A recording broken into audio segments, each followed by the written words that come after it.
As businesses invest more in ground transportation to support their supply chains, the trucking industry projects total shipment tonnage to increase by 35% in the next 10 years. With this increase comes a challenging shortage of more than 100,000 drivers and repair technicians, putting tremendous strain on fleets and their support systems. Hitachi's repair recommendation solution enables efficient and effective truck repairs by using AI to analyze past vehicle repair data, providing a repair recommendation to reduce repair mistakes and the cost of repairs. The challenge starts when a driver has an unexpected need for repair. At the garage, a busy maintenance operator takes time to create repair reports. Waiting time further increases due to the limited number of technicians available and less experienced technicians searching for information in complex manuals to identify issues.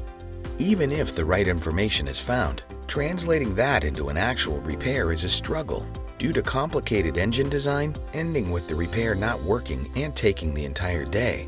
As a result, less experienced technicians often ask the advice of their superiors, exhausting work hours.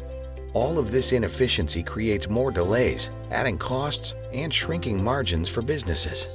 Hitachi's repair recommendation solution provides expected repair options.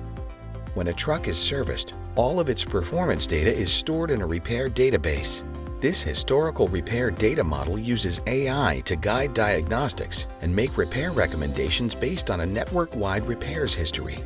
This quick access to accurate repair recommendations increases the confidence of Level 1 technicians, reducing their work time for cause identification by 30 minutes per repair, creating greater efficiencies, less driver downtime, and improving business profitability.